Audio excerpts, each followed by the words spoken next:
Welcome to the podcast. It's Chris Graham. I got Rod Mullins with me. We've had a little bit of time off because NASCAR has had some time off.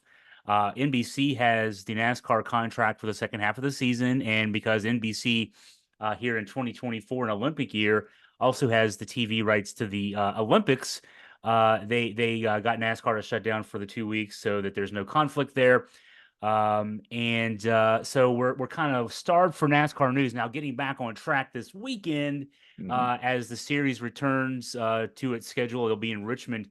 Rod, Tony Stewart had an interesting take on the break and I guess the Olympics, and I don't guess from the comment that he had that he's a big fan.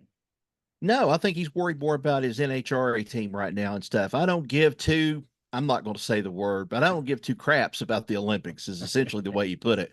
It's been interesting. The Olympics have been interesting, at least with Simone Biles and so forth. Some of the Olympic people that have really stood out, the UVA swimmers, getting some medals in there as well in swimming and all. But it's just not been the same for 2 weeks. I think it's been one of those things of where I've been struggling almost in a way. I've kind of had some withdrawal on racing because I think I should be watching a race or be at a race to be able to cover it. And instead, I'm having to watch the Olympics or the news on it at a different time. So, yeah, it's been a change for me. And, I'm not going to go to the extreme of Tony Stewart and say I don't give two craps about the Olympics. Some of the Olympics has been fun. Some of the Olympics has been filled with controversy too, but still, it's it's one of those things. It's just the way that it happened, the way that the bidding, the 2 weeks, and NBC and all this other stuff has kind of come together. Yeah, I maybe I do give at least two craps about the Olympics, but not Mhm. much more than that. Yeah, I'm a baseball guy, and even though baseball hasn't been shut down, the Olympics catches your attention, and I've not been watching as much baseball, so I'll be glad when things get back to normal. And the return to Richmond this weekend for NASCAR will certainly help things get back to normal from that perspective. Now, Mhm. before we get to the talking about Richmond, the series has been off for the last couple of weeks. Um, First bit of news since with nothing going on in terms of racing, it's all off the track news. Some news involving Juan Pablo Montoya, a name from familiar from the relatively recent past. Yep. He, of course, drove for Chip Ganassi Racing there for a time being, and probably more famous for his, gosh, how can we say this? His wreck at Daytona with a jet engine dryer on the Yeah. track. He ran clear into it, and he kind of bowed out. He kind of went back to South America, Central South America, till he could race some more. But they announced here just about a week or so ago, while we were off, that Juan Pablo Montoya is going to be driving in a 2311 car in a racing effort put forth as a part sponsor. They're going to have Mobile One on there celebrating the 50th anniversary celebration of Mobile One. He's going to be a teammate driving a Toyota for Tyler Reddick and Bubba Wallace. And the 50 car has also been seen on the series this past season by Kamui Kobayashi and Corey Heim.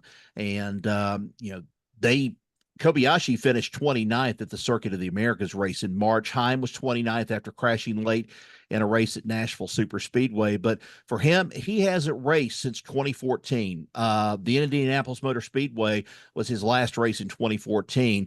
He won Cup races at Sonoma and Watkins Glen while he was driving in the Cup Series, and he made 2 Cup starts in 2014. Surprised many in the motorsports world by just leaving Formula One in 2006 to jump to NASCAR, the Chip Ganassi's team. So he's looking forward to coming back, getting in a Cup car. Will this be a regular thing? I don't know, but he says that he really enjoys Watkins Glen. He's had a chance to experience that earlier in his career. So we'll see where he stands at when they get there coming up here in those 4 races leading up to the playoffs. Another name familiar to race fans has been making news. Michael Andretti. What's the latest with what he's got going on? Story has it that Michael Andretti is looking at a NASCAR Cup Series team, or at least trying to have field a presence in the NASCAR Cup Series. You'll probably remember, for a lot of people out there, Michael Andretti tried his shot at Formula One, was rejected by the powers that be, and And I got something else to kind of add to this after I, go through this about Michael Andretti.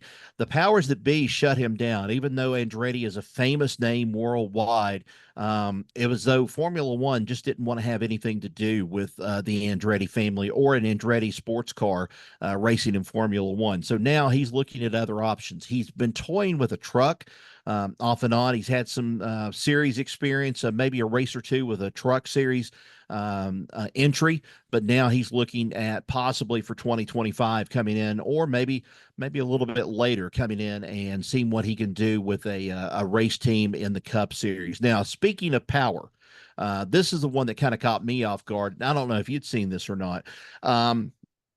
It is up in the air right now about whether or not, I don't know, 2025 is probably set in stone, but I'd say 2026 right now is up in the air. We don't know if there's going to be a Daytona 500 starting on the typical starting time for the Daytona 500 because the NFL is so power hungry and trying to hold on to things. Um, Roger Goodell wants an 18-game season. And a lot of the players don't want an 18-game season, but they're coming to this realization it's more money. It's going to be making more money. Everybody's going to be making some money, but especially the NFL. And so if that happens, NFL will control things. It used to be the NBA had a Christmas Day game, which a lot of people, that was just tradition. I mean, they still do a Christmas Day game, but now it's an NFL game on Christmas Day too. They're putting that on there. So the NFL does control some things. And so they're hoping more than anything to go to 18 games. And if they do that, that's going to move the Daytona 500 to a week later starting time. The Busch Clash might run a little bit or might run about a week or so before that, then the Super Bowl, and then we would go to Daytona. So I'm saying with that, if they're going to do it in 2026, let's just take the whole week off as a vacation, start with the Super Bowl, and then just have the week off for everybody, and then have the Daytona 500, and then back to work that next following Monday. That's the way I would look at it. So. The NFL used to do a 14-game regular season and six exhibition games, which made no sense. Right. Then it was at 16-4. It added they added the 17th game here a year or two ago. For all the concerns that they feign about player safety, let's have them play more games, and expose them to even more injury. But yeah, Yep. that definitely impacts. You're right. They I think they have two games on Christmas Day now, Yeah. like a Mm-hmm. 12 or 12:30 kickoff and like a 4 o'clock kickoff. Yeah. Um, Something like with Something like Thanksgiving. I mean, it's very yeah, same similar. with and Mm-hmm. Thanksgiving. I think they got three now. They Mm-hmm. have the traditional game. The Lions play at 1 or whatever, and then there's a game after, and then there's a game at night. Mm-hmm. Yeah, they're doing as much as they can to squeeze every last dollar out. And it's impacting NASCAR. So, um, hey, let's stay in the across the sports world news involving NASCAR. So we talked about how Richmond is this weekend. You're going to Bristol next month. We know that Mm-hmm. you're going to be representing Team AFP at the playoff race in Bristol. And there's news involving Bristol and something coming up on the schedule in 2025, or at least a lot of talk about something that may be coming Right. up. We've been talking about this, and I know that this has been a question that has been asked to Jerry Caldwell and then some of the others involved with Bristol Motor Speedway. When are you going to bring a football team or a football game back to Bristol Motor Speedway? The big one, the battle at Bristol with Tennessee and Virginia Tech, that happened several years ago, probably at least the number somewhere in the neighborhood at least of 150 to 160,000, somewhere about the attendance, but an unofficial number, they didn't really give that official number, but they said it was record breaking. That's all they would tell us. And then since then, it's kind of been quiet. No one has really known what, is going on. There was a lot of expense with that, the way that they were having to work this in. So now here they go. The announcement has been made that the possibility, it's not been confirmed yet from Bristol Motor Speedway. And as a matter of fact, I'm going to check my email here in just a minute to see if an official word has come across from Bristol Motor Speedway. But the official word is, or at least the unofficial word, is that the Atlanta Braves and the Cincinnati Reds will play a baseball game. And this is a regular season baseball game at Bristol Motor Speedway. That is interesting. Mhm. To think, okay, now you're thinking of configuring a baseball field out of the infield there, which they got a football field out of it, so they can do Mhm. that. And then how many people could they draw? Yep. I mean, just amazing to start thinking. They could put seats on the infield in addition to all the seats out there in the track. And it made me think too. Then, Rob, we just talked about the NFL.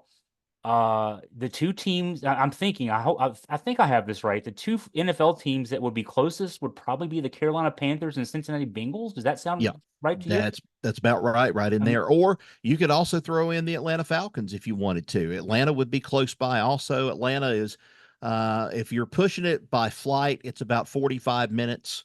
okay. If you fly out of Tri-Cities Airport there, but it's about 4 hours, 4.5 hours down there from the Tri-Cities. If you come straight through, it's not that bad, but hey, there's a lot of possibilities here with I'm this. thinking of a fan base on each side of the Yeah. track, so to speak, and so and then the fan base is there too. Are the sense because the Reds, I know you've been a Mhm. Reds fan since you've been able to watch baseball. Right. Do the Bengals have fans down in your neck of the woods? They have Okay. some fans. I think a majority of fans that exist here, there are a lot of Dallas Cowboy Okay. fans. There are some Washington Redskins fans. They are still holding on to that old tradition. And I said Redskins because they've never been happy since they went to the Commanders. I mean, that's all you can say about it.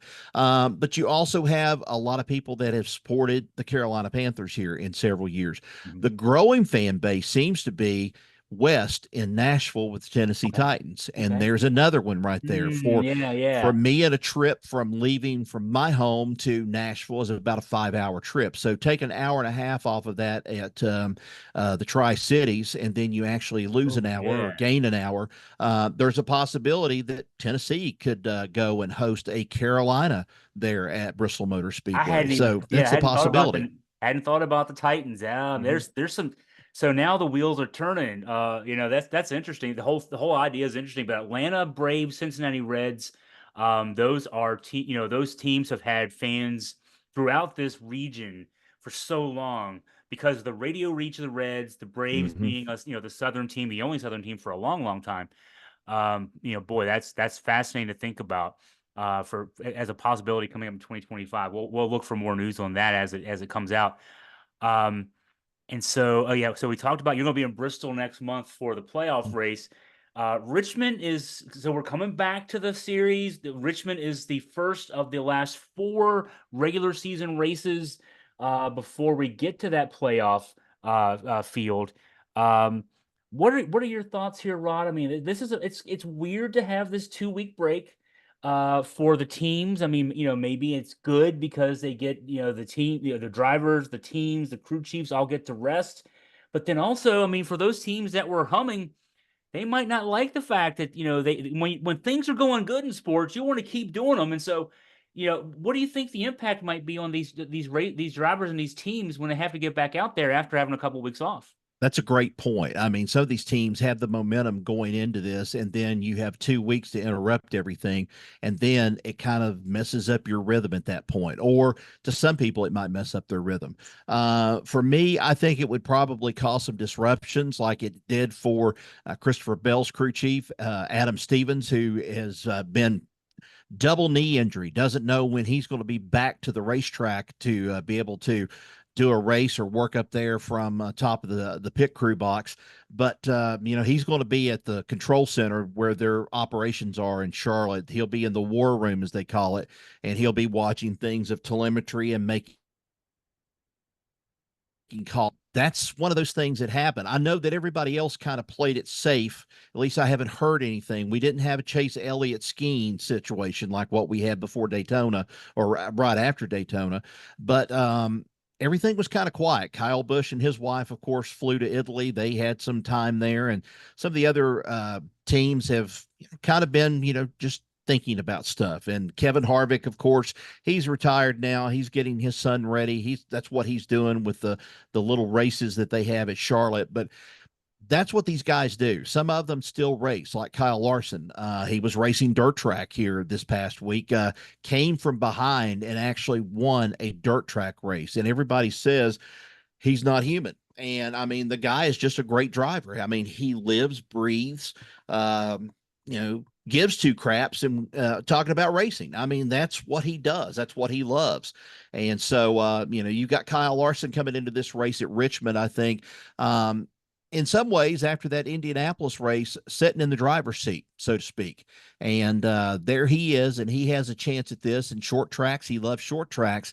But this is also Denny Hamlin's home track. Chesterfield is just outside of Richmond.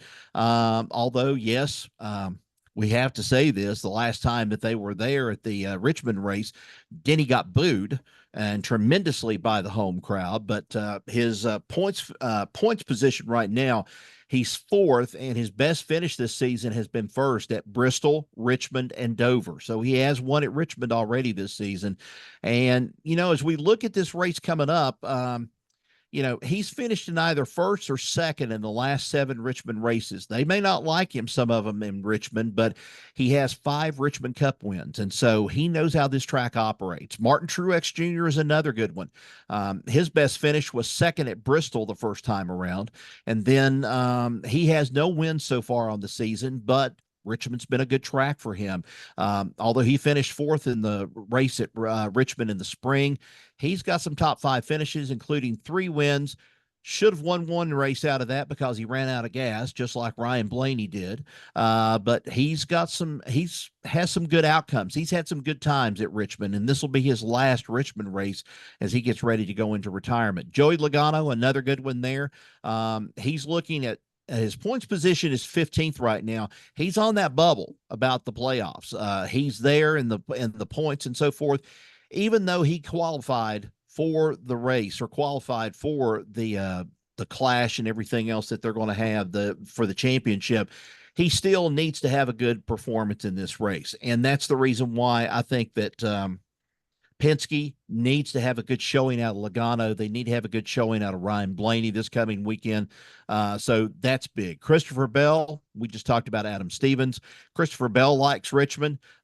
He's got 9 stage wins on the season, 6 top finishes in the last 7 Cup starts at Richmond, 6 top 10s in the last 9 races of the season, including 2 wins.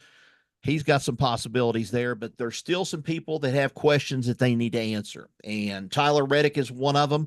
Although he's finished right now, he's in 3rd position in the points.